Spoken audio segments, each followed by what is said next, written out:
5 Russian horse breeds that will blow your mind. One survived 70 Grease-Fowru's winters, another conquered snow-covered mountains. One was a legendary warhorse, and another became a symbol of royalty. What makes them so unique?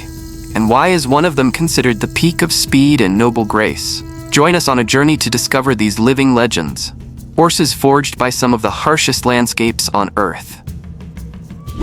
Number 5. Viatka Horse. This little horse packs serious grit.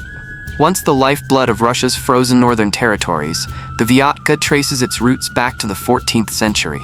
Born from a cross between hardy local stock and Baltic Kleppers. Standing around 13.3 hands, 55 inches, and weighing close to 880 pounds, the Viatka is compact, short-backed, and tough-legged, built to pull, to push through forests, and to survive where temperatures drop below 40 degrees Fahrenheit. What makes the Viatka stand out is its adaptability. Thick winter coat, low energy demands, incredibly easy to care for, and almost disease-free. Back in the day, it was the go-to horse for pulling troikas, those iconic Russian 3-horse sleighs that cut through blizzards like nothing else. So why only number 5? Well, it's not flashy, it's not fast, but it is rugged, reliable, and grounded. Qualities that rarely grab headlines today, but meant everything to the people who depended on it. The Viatka isn't about glory, it's about grit. Compared to the Welsh pony, a well-known British small horse, the Viatka holds its own. Both are tough, smart, and easy to train, but Viatka's pulling power and cold weather endurance give it the edge in harsher environments.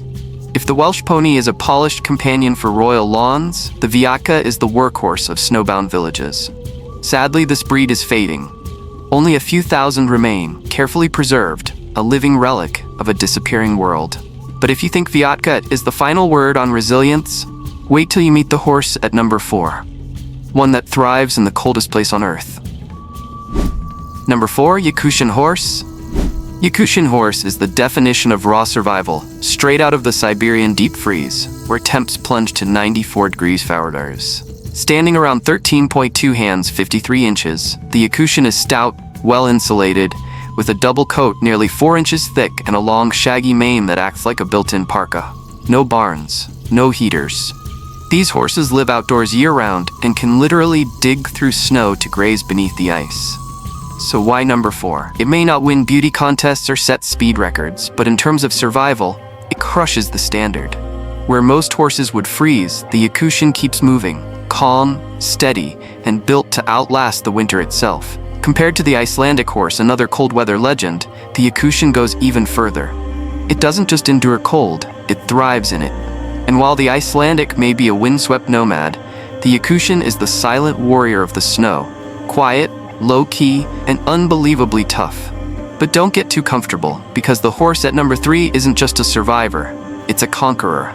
Of mountains, of blizzards, of brutal terrain, and where it runs, power meets beauty head-on. Number 3. Alai Horse. Born in the rugged Altai Mountains, this ancient breed has survived over 3,000 years of brutal winters, often dipping below 40 degrees, without a stable, without human pampering. Standing between 13.2 and 14.2 hands, 52-57 inches, and weighing 900 to 1,000 pounds, the Altai is compact, hard-muscled, short-legged, with rock-solid hooves. It's built for climbing, hauling, and pushing through wild, uneven terrain. But this isn't just a survivor, it's a workhorse in every sense. The Altai can carry heavy loads all day, provide milk, meat, and even take part in traditional Altai rituals like funerals and offerings. Think of it as off-road transportation before wheels were a thing. Tougher than some machines, yet deeply bonded with its people. And that's exactly why it earns the number 3 spot. Compared to the Mongolian horse, another ancient breed from icy plains, the Altai edges ahead in mountain performance. If the Mongolian is a plains warrior, the Altai is a mountain conqueror, quiet, loyal, and tough as nails.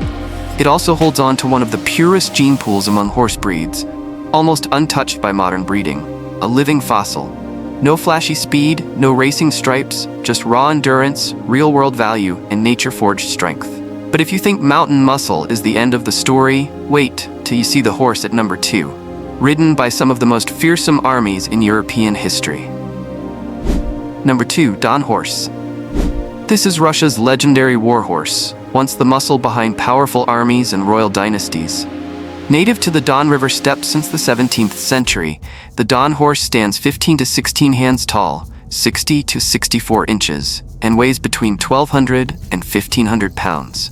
Big-bodied, broad-chested, wide-shouldered, it was made for battle and hauling heavy cavalry gear. So why number 2?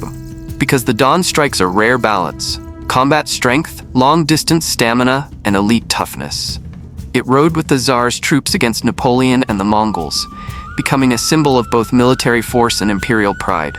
Compared to the Clydesdale, the heavy hauler of the Scotland, the Don is slightly smaller, but far more agile, adaptable, and notably faster. Clydesdales pull. Don horses charge. If the Clydesdale's a freight truck, the Don is a mobile battle tank, powerful, commanding, and built for movement. What really sets the Don apart is its intelligence and grit. Easy to train, fiercely loyal, and brave under pressure, traits any soldier or nobleman would value. This wasn't just a horse, it was a battle partner, a warrior that helped shape the blood and iron legacy of European warfare. But if battlefield dominance earns number 2, then the horse sitting at number 1, the Orlov Trotter, will blow you away with its noble elegance and show-stopping trot that once defined the dreams of royalty. Number 1, Orlov Trotter. This is Russia's most iconic noble breed, a perfect blend of speed, beauty, and class. The Orlov Trotter was born in the late 18th century under Count Orlov's vision, combining Arabian, Danish, and Dutch bloodlines to create something truly royal. Standing between 15.2 and 16.1 hands, 61-65 inches, the Orlov has an elegant frame, a proud arched neck, and a mesmerizing double-footed trot. It didn't just run fast, it ran with grace, rhythm, and stamina. In fact, it once shattered records on European harness tracks back in the 1800s. Why does it deserve the number 1 spot? Because no other breed blends aristocratic looks, proud speed, and historic legacy like the Orlov. This horse wasn't just for riding, it was a symbol of empire, appearing in Tsarist parades, royal ceremonies, and high-stakes European races. Compared to the American standardbred, a modern trotter, the Orlov might be a touch slower, but it outshines in form, endurance, and genetic value. If the standardbred is a modern athlete, the Orlov is a velvet-cloaked knight, refined, loyal, and absolutely majestic. And today, the Orlov Trotter is still being bred and protected as a living treasure. It doesn't need armor. It doesn't need a battlefield. Just one step of its elegant gait is enough to make the world stop and stare. That's why no other horse could ever sit on this throne, except the Orlov Trotter. From the unforgiving cold of Siberia to the sweeping plains of the Don, these 5 Russian horse breeds aren't just modes of transport. They're living proof of strength, intelligence, and a legacy shaped by survival. Each breed carries its own identity, from silent snowbound warriors to proud symbols of nobility. So now that we've ridden through their stories together, which one left the strongest impression on you?